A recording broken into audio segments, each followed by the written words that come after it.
welcome to Out and About with Trev. This episode's on my optional second, the other one, other playlist that I've got. This is about my preparations to hike the Australian Alps walking track. Here we go, AAWT, next year. I've been planning this thing for a number of years, and it's time to knock it over. I'm not getting any younger, and it's one of those things that, we have goals in life, and there's things we can do and there's things we can't. Well, this is one of the things that I've always felt was within my grasp, if only I could just grab it. So it's a bit of a thing. Plenty of people have hiked it. It's not about hiking it, as fast as some people do it. I'm going to hike it at my own schedule, my own pace. I heard a thing recently that I thought made a lot of sense, and that is hike your own hike. And whatever age bracket or whatever fitness level you're at, if you can only go X amount of Ks in a day, and you might want to hike one day and then have a day off, and then hike the next day, have another day off, doing stuff like that. If that's what you want to do, go do it. And that's how I hike my hikes. I plan my hikes to what I know I can do, what I think will be a challenge, but I've also got to be mindful. There's no point saying, well, let's go do a 8-day hike and we're going to do 40 Ks a day, when you know you can't do 40 Ks. There's no point in that. So you've got to be realistic about what you can do and what distances you can cover and what terrain you can work with. And again, very much I think that thing about hike your own hike, I think is really important. I applaud anybody that heads out there, whether you do a day hike, whether you just drive up and park in the parking lot and maybe walk 20 metres to the tables and chairs and have a picnic. I think it's just important that everyone get out there. There's amazing stuff out there. The Australian bush is majestic and dangerous and confronting and all these different things. And, we can't just be tied up in the cities. I want to live in a big city, but I think we can't just be wrapped up in the city. We've got to go out there and explore what's out there. And where I've been going over the last few years is back up to where I used to live, and Mount Feathertop, Mount Hotham, West Kiewa Valley, over towards near Falls Creek.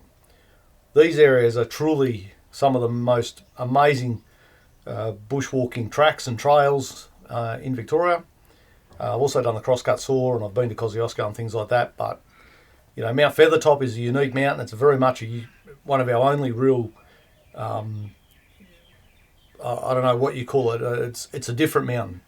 So most of our mountains are, they're built in ranges. Mount Feathertop stands on its own pretty much. It's a true majestic piece of work, and I love it. It's also Victoria's second highest mountain, so it's right up there. The only thing taller than it's Mount Bogong, but Mount Bogong's pretty boring. It's it's big, but it's flat. Mount Feathertop's exciting. Anyway, I digress. So I've been going up there. I love it. People have asked me why I keep going up there. Like, why do I keep going back to the same spots? Well, I love it up there, and every time I go there, it's different. There's different weather conditions. The environment's different. It changes. It evolves. It's different, and sometimes it's 12, 18 months before I get back there. So it's certainly things can change, and I don't care even if it's the same, because it's just beautiful up there. The other reason I go there, and I keep going back to there, is because the public transport works. I would like to go to other places, but it appears on the websites, which is all travellers can really look at, it appears as if the transport doesn't work as good. So that's, I think, an issue for the people that manage and plan the public transport network, that you need to have public transport that works for the people. One of the great things about when I go up to Mount Hotham, for instance, there's a bus that comes from Omeo to Brighton and then goes back over to Omeo, and they will quite happily drop bushwalkers off wherever along the track. I mean, they have designated stops, but these stops can be 20k apart, so they will stop on the side of the road. And I've been picked up and dropped off from JB Plain. I've been in Hotham Village, but also Diamantina Hut, which is the start of the Razorback, and Mount Lock Car Park, which is a major start-finish spot for for many walkers and that go up there. Interestingly enough, Mount Lock and the snow poles that go down through Mount Derick Hut, down to Dibbin Hut and keep going over towards Falls Creek, that's actually part of the Australian Alps walking track. So that little section is a bit I will be walking when I do the big hike, and that doesn't bother me. It'll be like I'm at a familiar territory. it'll be nice to get to a spot where I know what's around the corner, because so much of it is going to be a little bit out there. There's some sections that are going to be bush bashing and things like that. So I'm slowly moving towards hopefully doing that about this time next year. Get taken out to Walhalla and camp for the first night, and then I'm off and running. My hikes are getting bigger and bigger. I've got my actual biggest hike I've ever done planned for only a month and a bit. So at the end of November, this is going to be all tied up around my birthday and when I turn 50. Like I say, it's my biggest hike I've ever done, which is a bit of an FU to getting older. It's also exciting because I'm going to walk from where my mum's ashes are scattered at JB Plain, end up in Bright where my dad's ashes are. There's a bit of a connection thing going on there. Like I say, I have my birthday in the middle. It's going to be a pretty amazing trip, and I'm really looking forward to it. And I'm going to be on Bogong for Christmas. There we go. I was talking about Bogong a minute ago. I'm going to be up there for Christmas, so it's also a beautiful spot. So my hikes are getting bigger. I've decided I've just bought a beacon. This is the MT410G. Yep. And it's got GPS equipped. This is amazing technology. I think we take technology for granted all the time, but and no less so in the bushwalking fraternity. But I think this is amazing. Anywhere in the world, activate this and help will come. It might take a while, but help will come, which is great. And I've got some other stuff. I'm looking at what gear I'm going to have for the Australian Alpine walking track. I'm actually looking at reducing my pack down a little bit, trying to get really smart about it, because I'm going to have to load up with a lot of food because some of the legs are 9 days at a time. And that's a thing about this being a 9-day hike, but that's a whole other thing. So this is a bit of can I carry 9 days worth of food? Because that's what I'll have to do for the AAWT. People need to understand that the AAWT, not like some of the big hikes overseas where, you know, you can just go start, and if you don't have the right equipment or you don't have the right supplies, you can just opt out to a shop and, you know, a town and resupply. The Australian Alps walking track doesn't travel through any towns. It starts from Walhalla, and if you've been to Walhalla, it is not a big place. It ends in Thawa, and I believe it's not a big place. The biggest place that it sort of goes through is Mount Hotham, and most of it's closed for summer, so it's tricky. I will be able to take advantage of that Omeo Bright bus because I got to cross that road, and I'll be able to I plan to have a rest day in Bright, but that's a whole other thing, another conversation down the line. There's lots of preparation to do for it. It's going to be a thing.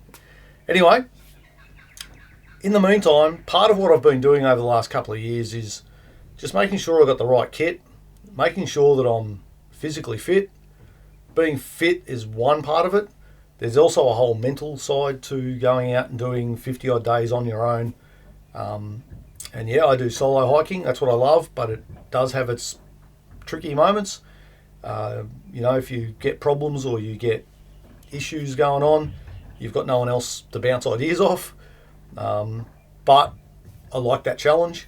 I'm not the only fool that goes solo hiking. There's a whole conversation about solo hiking we can have some other time. Many people think that groups are automatically safer because they're a group. I would dispute that because groups can get into trouble as much as a solo hiker can, and it's far easier to rescue a solo hiker and their pack than it is to rescue a group of 8 or 10. So, but anyway, I'm sure there'll be people that will dispute all this, but I like solo hiking. That's what I do, and that's how I'm going to do the Australian Alps walking track, and it's how I'm going to do my next hike. And just to show what I've been up to, I've been putting some of the bushwalks I've done. I've recently put up my second snow trip, which I did across the Razorback. It was a great trip. I'd always want to do the Razorback in snow, like big snow, and that was, I don't know, about metre high, so it was pretty good. But earlier this year, it was May, I had a week off, and I decided, let's go bush. Went up, got dropped off at Mount Lock car park. I didn't get dropped off until when I leave and do these trips, my day one is really big. So I start at 5 o'clock in the morning. I get on a bus that takes me to a train station that takes me down to Southern Cross. I then get on a V-line train that takes me to Wangaratta. I then go from Wangaratta to Bright on another bus. I have to sit around Bright for a couple of hours, and then I get a bus up to Mount Hotham. So people might look at this next video and think, why am I only walking what would appear to be a short amount of Ks? Well, when you start at 3 o'clock in the afternoon, and I don't want to make that too big, because I want to make sure I can bounce back. I don't want to blue rate myself on day one and not be able to hike day two. That's about management. But so yeah. Anyway, so this is what happened. I got dropped off and I ended up hiking in the dark.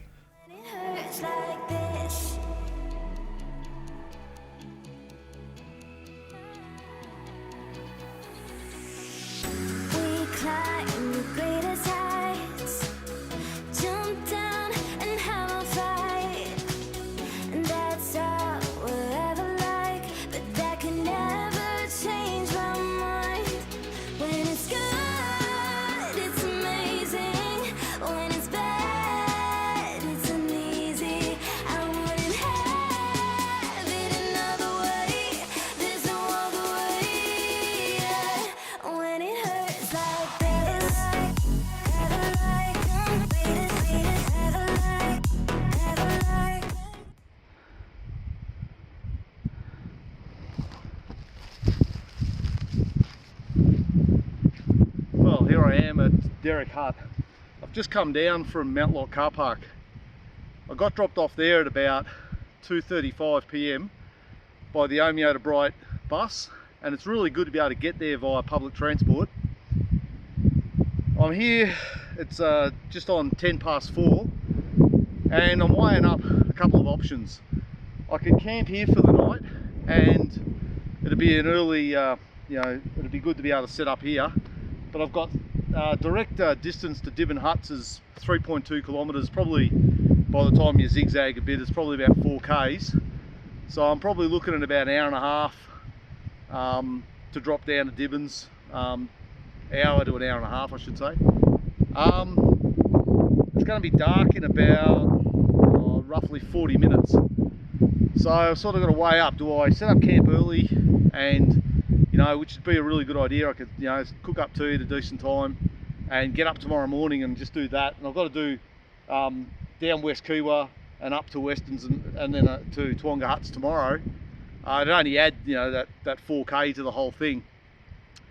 That sounds like a pretty good idea, but I'm also weighing up the idea of just pushing on and getting to Dibbins. I put some brand new lithium batteries in my headlamp, so I'm just weighing up, see what I come up with. Alright, so if you look behind me, you can see, well, hang on, about there you should be able to see Derick Hut.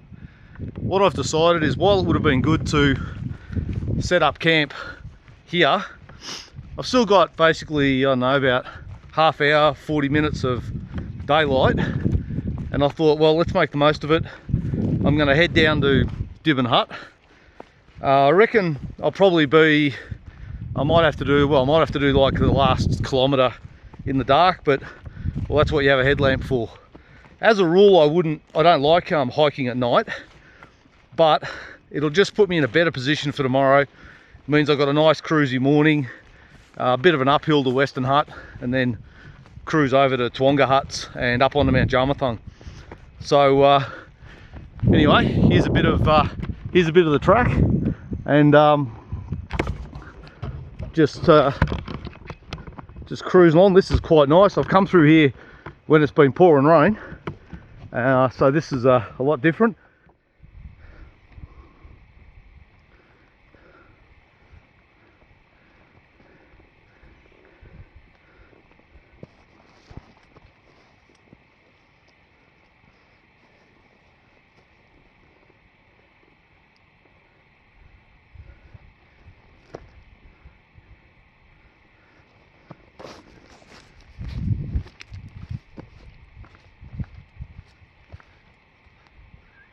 Well, I think my decision to push on was a good one. I've knocked off a couple of Ks, and right now I've only got, let me have a look, 1.66 kilometres to go.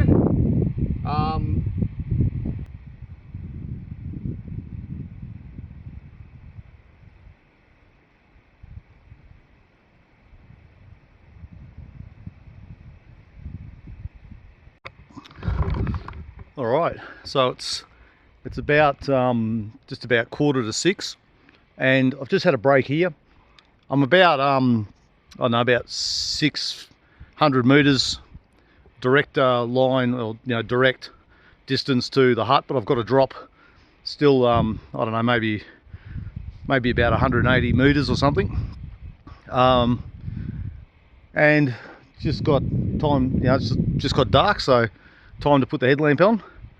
And this is pretty good. I thought I'd have to do about the last K in the dark, so only 600, 700, 800 metres is in line with that, so I'm happy.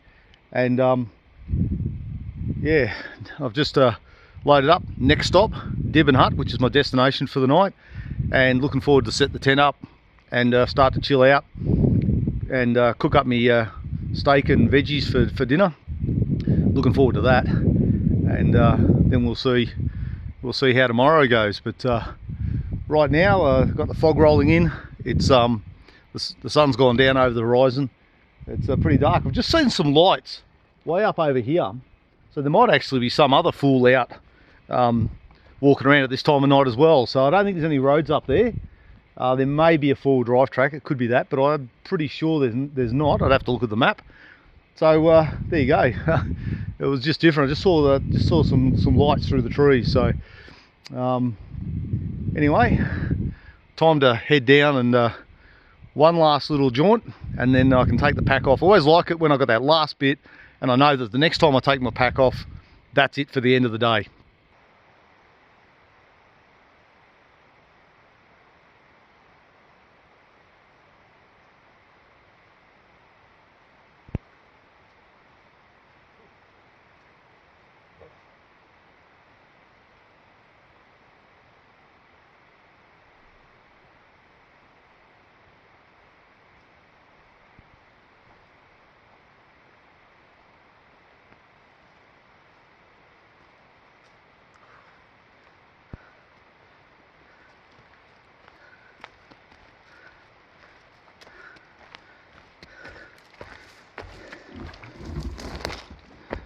When it hurts like this,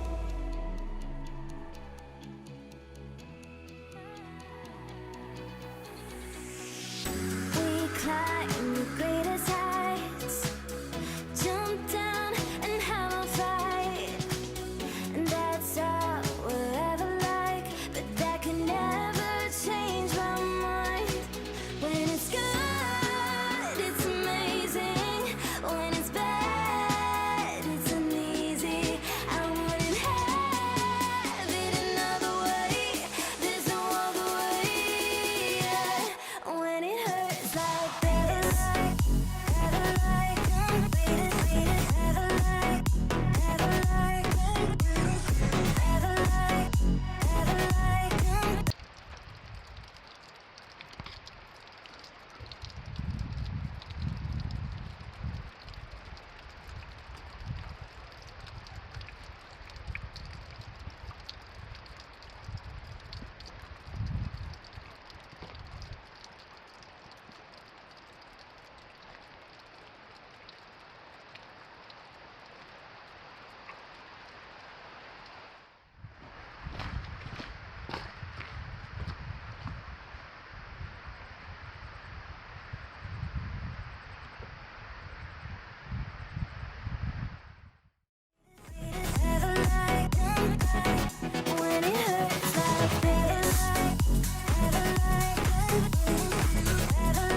So it doesn't get much better than this.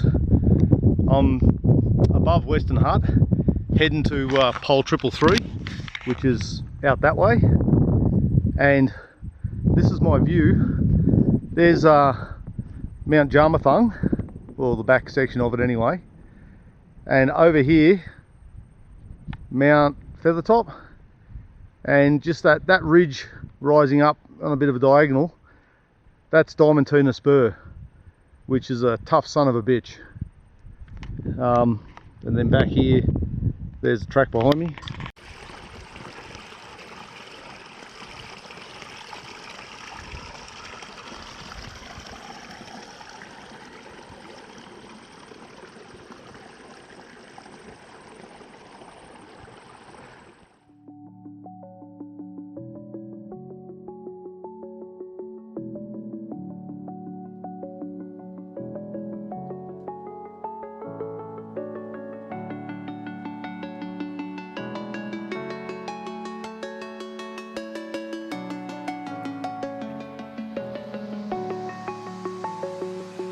I'm alone, I'm a broken home. I gave you all the bricks that I own and know.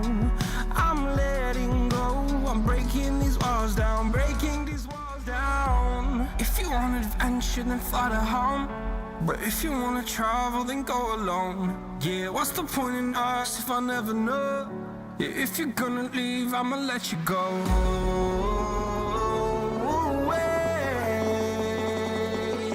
I'm tired of the pain. Go.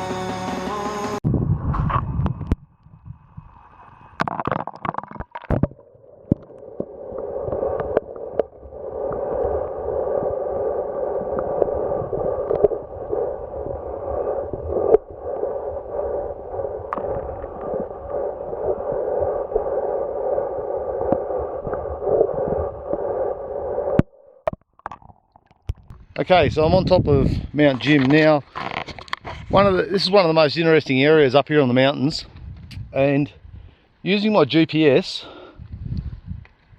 I know that north is basically that direction, and basically Tawonga Huts, where I was camped last night.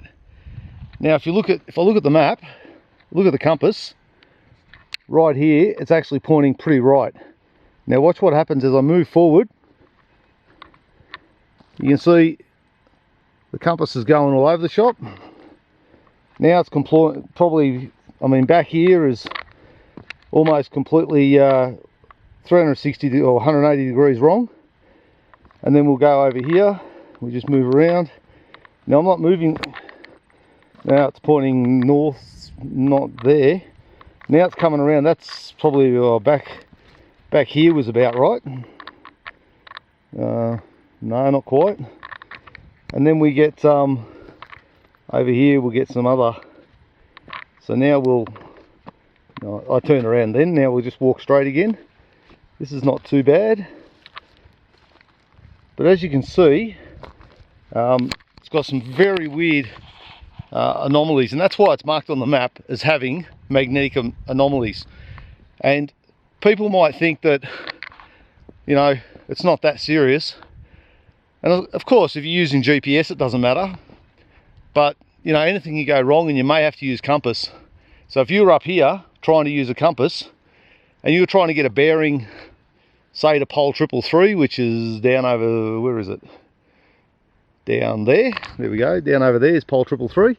If you were trying to get a compass bearing to there, you could be easily, you know, 30, 40, 50, 60 degrees out. Now in the wrong weather, you might not be able to see where 333 is. You could end up anywhere.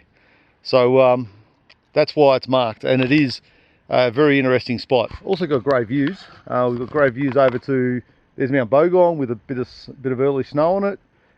Got the roads there at the back of Falls Creek. We can also look, we'll pan around a bit more. We got, what do we got over here? Well, actually there's Mount Hotham, so that's where I'm heading in a couple of days. And if I get out a little bit further, if I get around, I'll just try try and get around, whoops, rocks and more rocks. We've actually got, oh, there's the top, there's Mount Feathertop, a bit of the Razorback, heading back again towards Mount Hotham.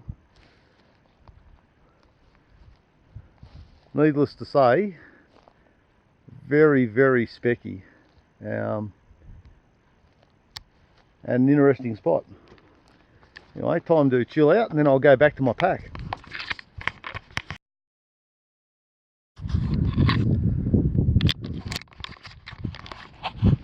Yes, this is a bit of a contrast from the last time I was walking down here back in 2016. As I left pole 267 and the intersection with the track going down to Young's Hut, it was starting to rain, and by the time I got down here it was coming down pretty hard. So what I'm going to do is head down to Dibbin's, have a nice relaxing morning tomorrow, and then head off in the afternoon, a little squirt up the hill, just to take some of the pressure off, because you know I have to be out first thing Friday morning to get the bus, and I can't afford to miss it. I've got a couple of important reasons to get back to Melbourne. Saturday is actually election day, so I've got to go and vote. And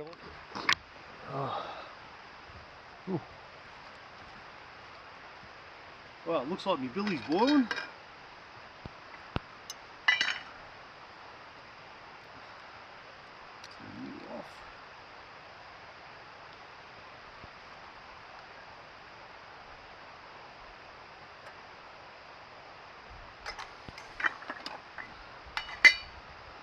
Looking forward to this, I can tell you. A nice cuppa. If you look at the mountain behind me that's bathed in sunlight at the moment, that's where I've come down this afternoon. Right up the top is Basalt Temple. Very unique spot, nothing like it anywhere on the mountains. And oh,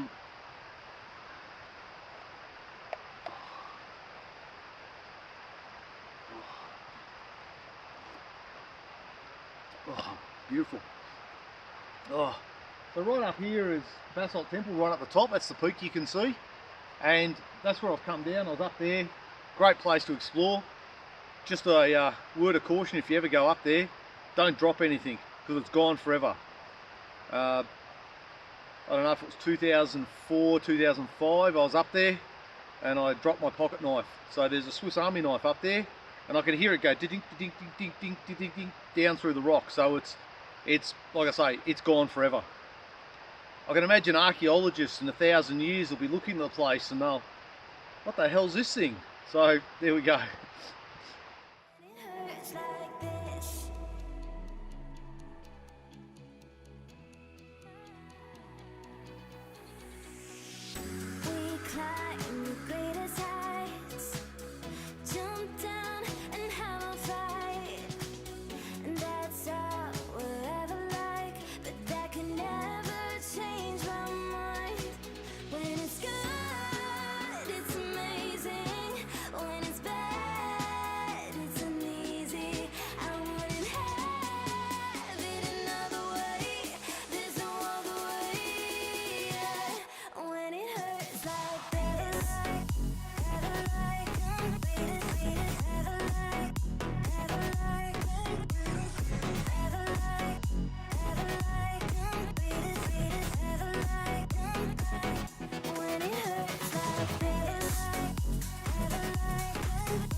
As I didn't have very far to go on the second last day, I had a bit of time up my sleeve, so I decided to head up above the hut and find a geocache that had been placed out there.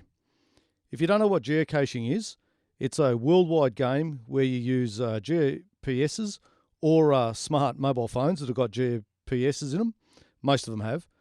You find the cache, and then you can sign the logbook and put that on your account on the geocaching website. It's a really great sport game, and I've been to places I never thought I'd ever go. After that, I had to head up the spur, and the weather was absolutely awesome. And this is why I really like doing bushwalking. It's awesome to be out there, and this was a really great day.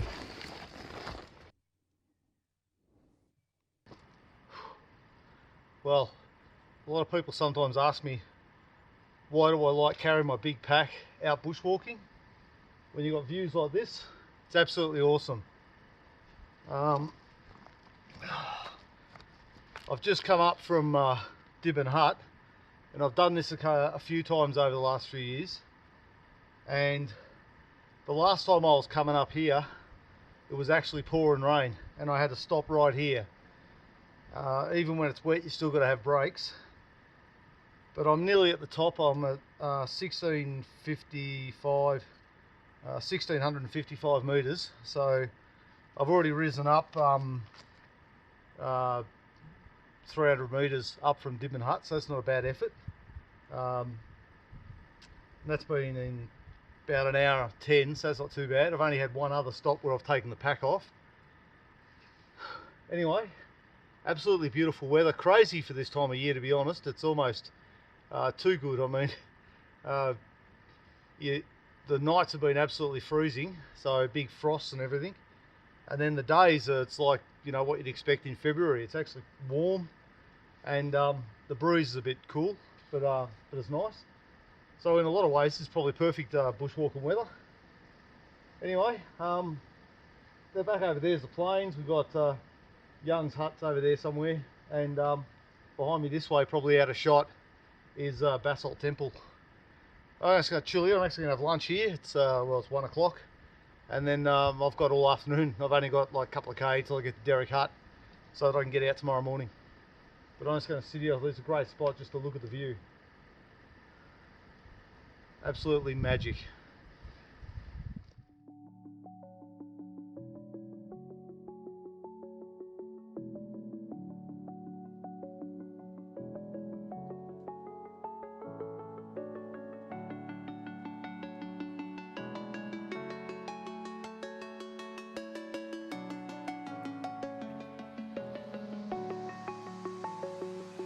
I'm alone, I'm a broken home. I gave you all the bricks that I own and know. I'm letting go, I'm breaking these walls down, breaking these walls down. If you want adventure, then fly to home. But if you wanna travel, then go alone. Yeah, what's the point in us if I never know? Yeah, if you're gonna leave, I'ma let you go.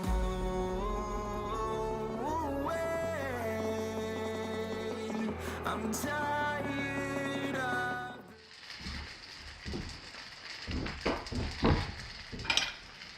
So this is one of my best meals that I make when I'm out bushwalking. It's the end of day 4, and it's not bad when you can tuck into nice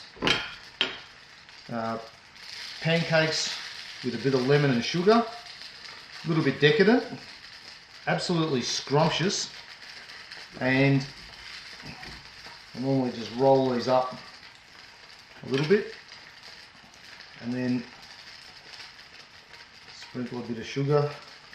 I know sugar's had a bad rap recently from all the health experts and what have you, but when you're out bushwalking, you're using up so much energy, it's helpful to put a little bit back. So this is these are absolutely beautiful. Yeah. This one's a little bit overcooked, but I'll live with that.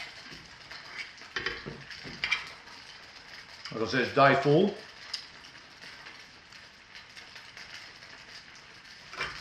I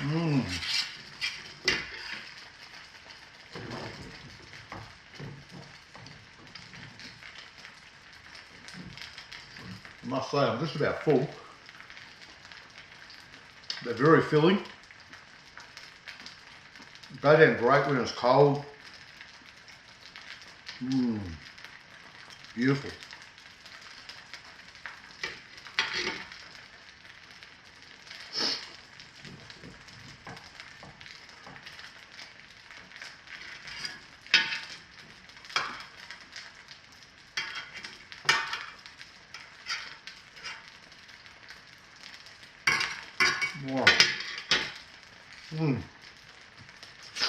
Now, well, I don't know if I feel it.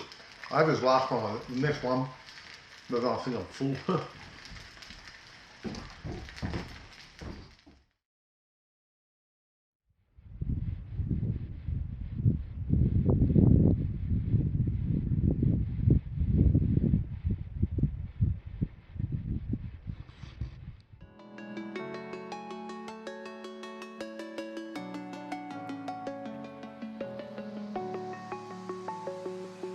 I'm alone, I'm a broken home. I gave you all the bricks that I own and know.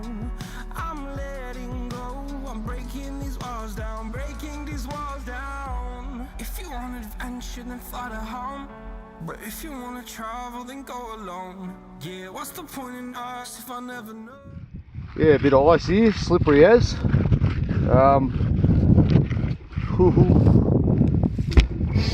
Step on that, you're sliding.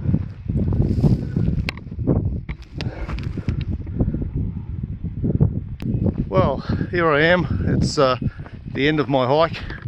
I'm walking down the Great Alpine Road into Mount Hotham Village. It's been a great trip. The weather's been perfect, and ironically, even though I've had my tent for over 12 months, I still haven't had any rain on it. I've had you know, 30-40 centimeters of snow on it, but but nothing else. Anyway, I'm just making my way down into Mount Hotham Village, where I can pick up the bus.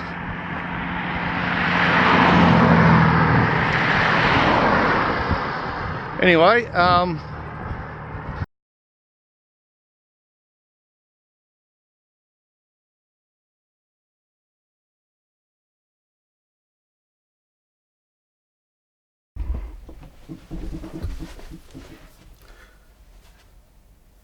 so there's that. It was another great trip. Great to just be out there and, you know, out in the environment. Some of the views off some of the mountains up there are absolutely breathtaking, and that's what's awesome about that area and the Australian bush and things like that.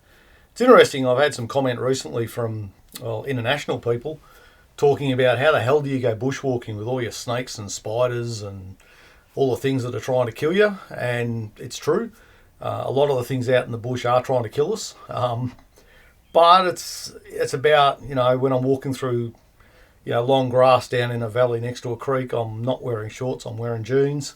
Well, not jeans, I'm wearing, you know, hiking pants. You know, I wear my gaiters. I've got nice thick gaiters. I also carry a first aid kit just in case things go wrong, and I got my beacon if by chance it really goes wrong. Geez, I'll be quite happy if I don't have to ever set it off. But you know, it is about just, you know, sometimes, look, we have some nasty stuff out in the bush, but for the most part, you don't think about it. You just look at the, you know, you just look at the views and stuff. I mean, if you see a snake, you see a snake. If there's a big spider, you see a big spider. If it's, you know, if you're walking along and there's an anthill, will you walk around the anthill? I mean, it's about being responsible. It's about having respect for the Australian bush and what it can do to you, and it can kill you. So I think that's probably the big thing that pisses me off with some of the people that I encounter out bush that are going out and they've only got little day packs and not carrying much gear. They're not carrying any emergency stuff, like, you know, some of them, most of them aren't carrying GPS. Everyone relies on their friggin' phones these days. The mobile phone is a piece of technology that is over-relied on, and it's a fickle bit of shit. Like, it can fail at a moment's notice. And we don't have heaps of mobile phone coverage everywhere. You know, there's a figure sprouted about where they talk about 98% of Australia's population is covered. 98% of the population is not 98% of the geographical space in Australia. So there are huge swathes of Australia, massive, like hundreds of thousands of kilometres, where no mobile phone coverage. So this idea that everyone can rely on their mobile phones is, I hate it. There's a whole other issues. I've got a whole thing about the mobile phone. I think it was great when we just used it for phone calls and text. Now it's gone to a whole other thing. Don't worry, I've got a smartphone too, but well, I've got a new one on order. But like, it's about relying on that as your primary emergency device, and I think that's the problem. And over the years, what I've found is that people who use their phone, take photos and videos and send texts and everything, and then something happens and they go to ring 000 and their phone shuts down because it's out of batteries. You know, using it as a navigational device is another thing, because you're using it all day, and again, you run it flat, and then what do? I use a GPS. I've got an old type GPS, but I use a GPS. I can just change over AA batteries into it. If I flatten my GPS and I've still got my phone, I can ring for help. I use a camera. I don't use my phone to take photos. Again, if I run the batteries down in the camera and I can't take photos, that's fine. I've still got the phone as to fall back on. But it's about, I see people, they go out and that's all they're carrying. And then you say to them, are you carrying a charging brick? You know, one of the chargers, I've got a couple of them, and they're 30,000 milliamps, but they got a little bit of weight to them too. If you're going to take just your phone, surely you would take one of them so you can charge the thing. People don't. And I get annoyed when I see people out there and they're carrying sweet FA and they think, oh, yeah, well, it'll be all right because it'll be all right. Things go wrong. People die out there. They really do. And, you know, if you treat it with disrespect, it will come back to bite you nasty. And I've been lucky. I've been 30 years. I've been hiking. Never had a serious thing go wrong. I have been chopped off Mount Bogong at one point. And that was the last hike I did with someone else. There we go. You talk about why I go solo hiking. If I'd been on my own, I wouldn't have ended up being chopped off. There we go. There's a whole story there. But I sort of pushed on because my mate said, "Come on, let's keep going." And I ended up getting chopped off Mount Bogong. There we go. There's a whole story there. But it's, you know, you have to treat the Australian bush with utmost respect. And if you do that, it's beautiful, it's breathtaking, it's exciting. And hopefully you get to go and explore it and then come back. But always understand it can go very, very wrong very, very quickly. Anyway, on that, I think that's a wrap. And in the next episode, I'm going to talk about this hike, and the one afterwards will be the video from this hike. There we go. There's a bit of a schedule. Cheers, guys.